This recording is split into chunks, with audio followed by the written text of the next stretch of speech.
வணக்கம். உண்மையை உறக்க சொல்லும் மிஸ்டர் சே நியூஸ் அண்ட் ரேடியோல இருந்து பவித்ரா. தமிழகத்துல உள்ள 39 மக்களவை தொகுதிகள்ல அரசியல் முக்கியத்துவம் வாய்ந்த தொகுதியா தேனி மக்களவை தொகுதி இருக்கு. வருகின்ற நாடாளுமன்ற தேர்தலில் இந்த மக்களவை தொகுதியோட முடிவு எப்படி இருக்கும்னு தெரிஞ்சுக்க பலரும் ஆர்வம் காட்டி வராங்க. முதல்ல இந்த தொகுதி குறித்த அடிப்படை தகவல் பற்றி தெரிஞ்சுக்கலாம். போடிநாயக்கனூர், பெரியகுளம், கம்பம், சோழவந்தான், ஆண்டிப்பட்டி, உசிலம்பட்டின்னு 6 சட்டமன்ற தொகுதிகளை உள்ளடக்கி இருக்கு தேனி மக்களவை தொகுதி. இதுல ஆண்டிப்பட்டி தொகுதியில முன்னாள் முதல்வரான எம்ஜிஆர் ஜெயலலிதாவும் சட்டப்பேரவையில தேர்ந்தெடுக்கப்பட்டிருக்காங்க. தமிழக துணை முதல்வரான ஓ பன்னீர்செல்வம் போடிநாயக்கனூர் சட்டமன்ற உறுப்பினரா இருக்காரு. மேற்கு தொடர்ச்சி மலையை ஒட்டியுள்ள தேனி தொகுதியில விவசாயம் மற்றும் அதனை சார்ந்த தொழில்கள் முதன்மையான தொழில்களா இருக்கு. 1952 முதல் நாடாளுமன்ற தேர்தல்களை சந்தித்து வர தேனி தொகுதியில அதிமுக 7 முறை வெற்றி பெற்றிருக்கு. இது மட்டும் இல்லாம 2014 மக்களவை தேர்தலில் அதிமுக பார்த்திபன் 3 லட்சத்திற்கும் அதிகமான வாக்குகள் பெற்று வெற்றி பெற்றிருக்காரு. 2016 சட்டமன்ற தேர்தலில் இந்த தொகுதிக்குட்பட்ட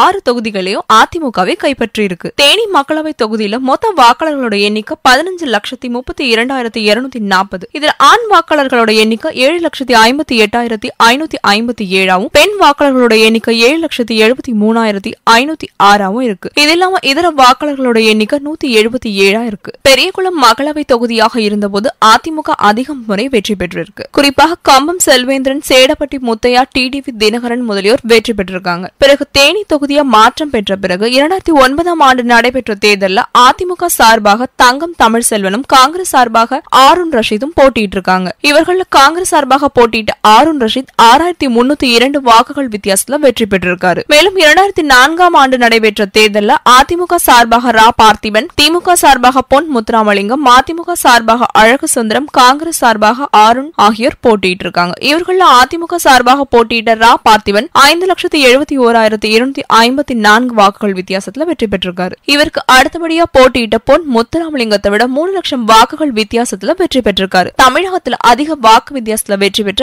2வது நபராகவும் உள்ளார். இனி வருகிற தேனி மாவட்ட மக்களவை தேர்தலின் வேட்பாளர்கள் குறித்தும் அவரோட செயல்பாடுகள் குறித்தும் பார்க்கலாம். 2019 ஆண்டுக்கான மக்களவை தேர்தலை முன்னிட்டு கட்சிகள் அவர்களோட வேட்பாளர்களை அறிவிச்சிருக்காங்க. இதை தொடர்ந்து அவர்களோட சொத்து விவரங்கள் வெளியாகிருக்கு. தேனி மாவட்ட தொகுதியில் அதிமுக சார்பாக எம்பிஏ பட்டதாரியான ரவீந்திரகுமார் வேட்பாளராக தேர்வு செய்யப்பட்டுள்ளார். இவருக்கு 4,16,27,224 ரூபாய் அசையும் சொத்துக்களும் 1,90,73,303 ரூபாய் அசையா சொத்துக்களும் உள்ளதாக தெரிவிக்கப்பட்டுள்ளது. மேலும் இவரது மனைவியின் பெயரில் 31,58,506 ரூபாய் உள்ளதாகவும் தெரிவிக்கப்பட்டுள்ளது. வங்கிக் கடனாக சுமார் 3,27,34,079 ரூபாய் உள்ளதாகவும் கூறியுள்ளார். மேலும் காங்கிரஸ் சார்பாக தேனி மாவட்டத்தில் BA எக்கனாமிக்ஸ் பட்டதாரியான EVKS இளங்கோவன் வேட்பாளராக தேர்வு செய்யப்பட்டுள்ளார். இவரது பெயரில் 2,33,26,360 ரூபாய் அசையும் சொத்துகளும் 16,48,98,465 ரூபாய் அசையா சொத்துகளும் உள்ளதாக தெரிவிக்கப்பட்டுள்ளது. இவரது மனைவியின் பெயரில் 39,49,613 ரூபாய் அசையும் சொத்துகளும்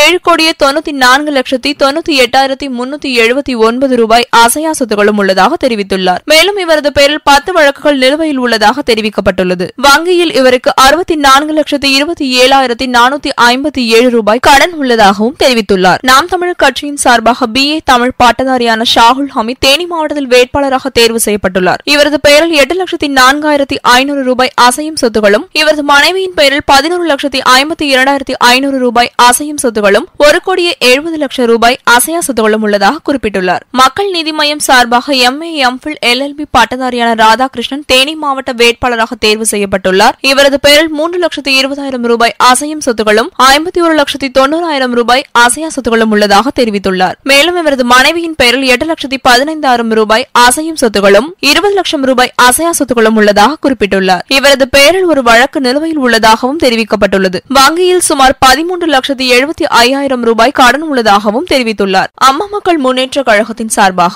MA பட்டதாரியான தங்க தமிழ்செல்வன் வேட்பாளராக அறிவிக்கப்பட்டுள்ளார். இவரது பெயரில் 72,86,388 ரூபாய் அசையும் சொத்துகளும் 1,60,87,440 ரூபாய் அசையா சொத்துகளும் உள்ளதாக குறிப்பிட்டுள்ளார். இவரது மனைவியின் பெயரில் 43,17,393 ரூபாய் அசையும் சொத்துகளும் 2,90,55,175 ரூபாய் அசையா சொத்துகளும் உள்ளதாகவும் தெரிவித்துள்ளார். வங்கியில் 79,34,188 ரூபாய் கடன் உள்ளதாகவும் தெரிவிக்கப்பட்டுள்ளது. மேலும் இவரின் மீது 8 வழக்குகள் உள்ளதாகவும் தெரிவித்துள்ளார். பகுஜன் சமாஜ் கட்சி கட்சியின் சார்பாக ஆறுமுகம் என்பவர் யானை சின்னத்தில் போட்டியிட உள்ளார். மேலும் சமாஜ்வாடி ஃபார்வர்ட் பிளாக் கட்சியின் சார்பாக அள்ளிக்கொடி கிரேன் சின்னத்திலும், சோஷலிஸ்ட் யுனைடெட் சென்டர் ஆஃப் இந்தியா கட்சியின் சார்பாக சின்ன சத்தியமூர்த்தி கிளாஸ் டம்ளர் சின்னத்திலும் போட்டியிட உள்ளனர். இவர்கள் அல்லாது 22 பேர் சுயேட்சையாக தேனி தொகுதியில் போட்டியிட உள்ளனர். குமரகுருபரன் கோகனட் ஃபார்ம் சின்னத்திலும், பிரகாஷ் சப்பல் சின்னத்திலும், ஜெயமணி ஸ்பானர் சின்னத்திலும், அலெக்ஸ் பாண்டியன் பாக்ஸ் சின்னத்திலும்,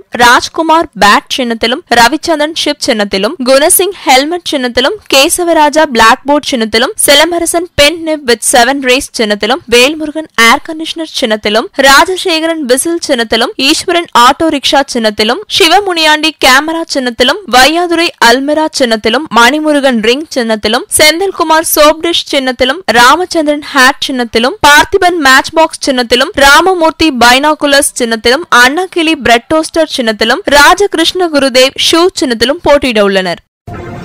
தினமும் உங்களது மாவட்ட செய்திகளை வாட்ஸ்அப் மூலம் உங்களது மொபைலில் தெரிந்து கொள்ள 9442279388 என்ற எண்ணிற்கு உங்கள் மாவட்டத்தின் பெயரை வாட்ஸ்அப் மூலம் அனுப்புங்கள். மேலும் உங்கள் மாவட்ட முக்கிய நிகழ்வுகள், செய்திகள், விளம்பரங்கள் எங்களது தினசரி செய்திகளில் இடம்பெற வாட்ஸ்அப் மற்றும் news@mrchnews.com என்ற இமெயில் மூலம் எங்களுக்கு அனுப்பி ஆதரவு தாருங்கள். மேலும் செய்திகளை உடனுக்குடன் தெரிந்து கொள்ள எங்களது www.mrchenews.com என்ற இணையதளத்தை பார்வையிடுங்கள். நன்றி, வணக்கம்.